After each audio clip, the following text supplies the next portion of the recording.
Mayor equation basically क्या है, एक रिलेशन है किसके बीच में, Cp, Cv और R।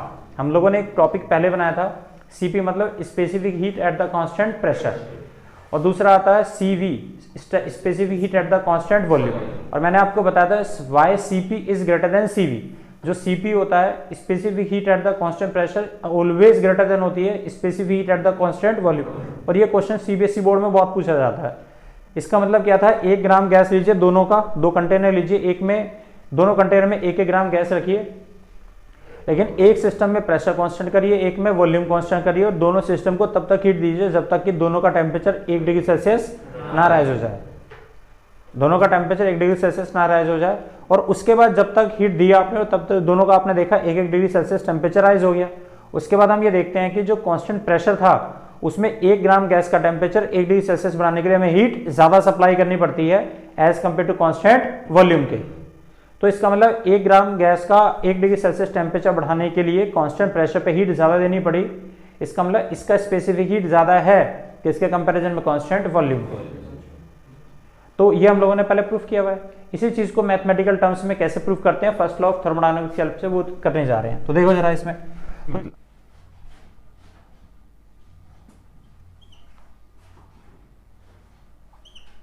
वॉल्यूम कैसा है, कांस्टेंट है। तो देखिए अब आइए, जब वॉल्यूम मेरा कांस्टेंट है तो कैन यू टेल मी कि वर्क डन कितना होता है। तो आंसर है वर्क डन होता है dW is equal to P dV, यही तो होता है वर्क डन। अब मेरा अगर वॉल्यूम सेम है बेटे, तो अगर वॉल्यूम सेम है तो बता सकते हो कि वॉल्यूम में कितना चेंज आया होगा, तो V सेम है ना मेरा, तो V की वैल्यू तो सेम है। अगर मेरा V सेम है तो dV की वैल्यू कितनी हो गई, 0। अगर dV की वैल्यू चेंज हो गई 0 हो गई तो वर्क डन कितना हो गया, 0। इसका मतलब ये हुआ जब कांस्टेंट वॉल्यूम होता है उस कंडीशन में सिस्टम कुछ वर्क डन नहीं करता क्योंकि वॉल्यूम चेंज नहीं होता। तो वर्क डन कितना है, दिस इज 0।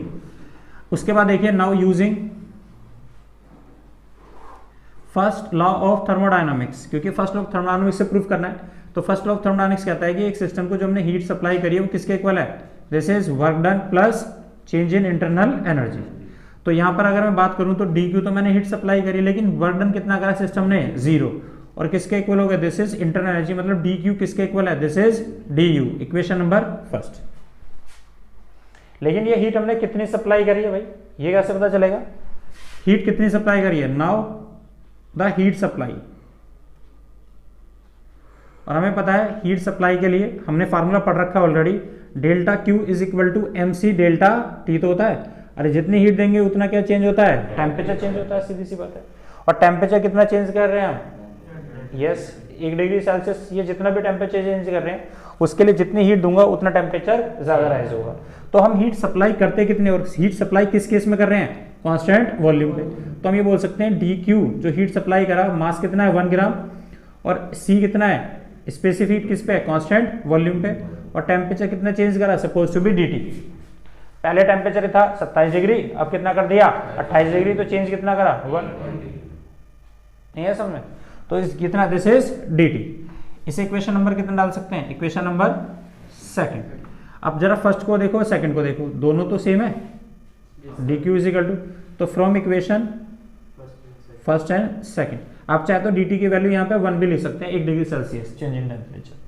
तो दोनों बराबर आ गए, तो कितना आ गया बेटे यहाँ से, तो आंसर है du is equal to CV dt, ये तो आ गया। और इसको अगर हम ये लिखें CV dt, तो दिस इज, इसे इक्वेशन नंबर डाल दिया हमने, इक्वेशन नंबर थर्ड। ये बात समझ में आती है। अब आना जरा कांस्टेंट, ये तो वॉल्यूम की बात आ गई। अब आइए एट कांस्टेंट प्रेशर। अगर प्रेशर कांस्टेंट है तो हीट जब मैं सिस्टम को दूंगा तो दोनों काम होंगे, वर्क डन भी होगा और टेम्परेचर भी राइज होगा, एक्सपेंशन भी होगा और टेम्परेचर भी राइज होगा, दोनों काम होते हैं। तो देखो जी इसमें तो क्या अगर हमने तो हीट जो सप्लाई करेंगे, now heat supply, now according to first law of thermodynamics. तो फर्स्ट लॉ ऑफ थर्मोडायनामिक्स से जो मैंने हीट सप्लाई करी है वो हीट कितनी है, तो डेल्टा Q, हीट मैंने मान लो कितनी दे दी Q डैश। अरे हो सकता है हीट ज्यादा देनी पड़ी हो, और किसके इक्वल है, आंसर है वर्क डन किसके इक्वल है, दिस इज dW। और किसका है, उसकी इंटर एनर्जी कुछ चेंज हो रही है, दिस इज du डैश। और ये वर्क डन होता कितना हमारा, तो D Q dash is equal to P D V, और ये कितना, this is D U dash. Equation number डाल दी इसको हमने फर्स्ट। चले, लेकिन ये हीट सप्लाई कितनी करी है, नाउ हीट सप्लाई, तो हीट का फार्मूला में पता है D Q dash is equal to कितना होता है, एम सी डेल्टा टी होता है ना बेटे। तो मास कितना है 1 ग्राम, सी कितना है स्पेसिफिक किस पे, कांस्टेंट प्रेशर पे, और टेम्परेचर कितना चेंज किया, दिस इज डी टी। तो ये हमारा this is D Q is equal to C P D T. अभी इस डी क्यू की वैल्यू यहां पुट कर सकते हैं जी, इसमें पुट इन इक्वेशन कौन सी है, यह इक्वेशन डालते जाओ, से थर्ड थी ना ये, इसे इक्वेशन फोर्थ डाल लो। कौन सी डाल ली, फोर्थ, इक्वेशन फोर्थ। तो कितना आ गया जी यहाँ से, तो डी क्यू की जगह कितना आ गया, सी पी डी टी, और ये कितना है पी डी वी प्लस कितना है D U dash, equation number 5। लेकिन फर्स्ट और सेकंड केस इन दोनों में एक चीज नोटिस करो कि दोनों में टेम्परेचर तो सेम ही रेट से चेंज कर रहे हैं। अगर यार इसमें टेम्परेचर अगर मैं 1 डिग्री चेंज कर रहा हूं तो उसमें भी कितना चेंज कर रहा हूं, 1 डिग्री तो चेंज कर रहा हूं। अगर यहाँ 5 डिग्री टेम्परेचर चेंज करूंगा तो वहां भी तो टेम्परेचर 5 डिग्री टेम्परेचर चेंज करूंगा।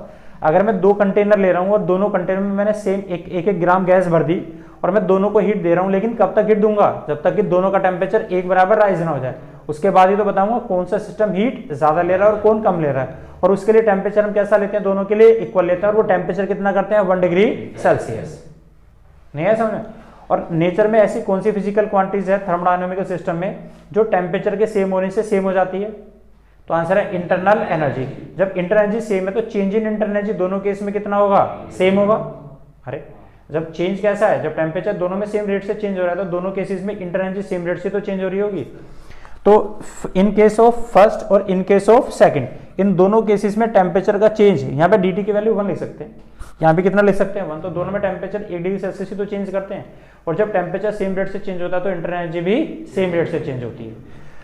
सो दैट यहाँ लिख सकते हैं, so the change in temperature is equal in both Cp and Cv, दोनों में तो सेम है। then internal energy change in internal energy will remain same. तो अगर बात करूं इंटरनल एनर्जी तो डी यू डैश किसके इक्वल होगा भाई साहब, डी यू के बराबर होगा, और डी यू ऑलरेडी कितना है सी वी डी टी। इसकी वैल्यू पुट कर दो, पुट इन फिफ्थ। अगर फिफ्थ इक्वेशन पुट करेंगे तो C V D T is equal to कितना आ गया, P D V plus C V D T. इसको उठा के इधर ले जाओ तो C P D T minus C V D T is equal to कितना आ गया, पी डी वी नहीं आ गया, equation number 6। Clear. Now using ideal gas equation,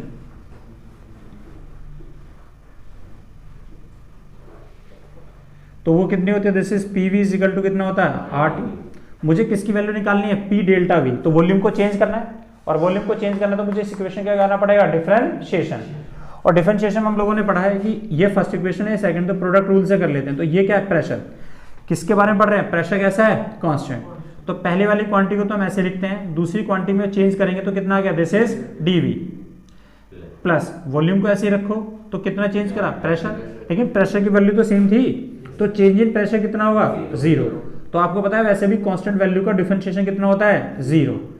इसी तरह से r को हमने ऐसा लिखा तो t का डिफरेंशिएशन करेंगे तो कितना आ गया, dt या डेल्टा t, ये तो आ गया। प्लस में टेम्परेचर को ऐसा रखेंगे, r क्या है, गैस कांस्टेंट, और कांस्टेंट का डिफरेंशिएशन कितना होता है, 0, कोई चेंज ही नहीं आता इसमें। इसका मतलब p dv किसके इक्वल है, r dt के इक्वल है। इसकी वैल्यू पुट कर दो, इसे पुट इन इक्वेशन 6, और जब 6 में पुट करेंगे तो cp माइनस cv, इन दोनों में से क्या कॉमन आ रहा है, dt। और यहाँ पे जब मैं इसकी वैल्यू क्या रखूंगा, पी डी वी की वैल्यू r dt रखूंगा, तो dt से dt एलिमिनेट हो गया, तो कितना आ गया, r is equal to C P minus C we.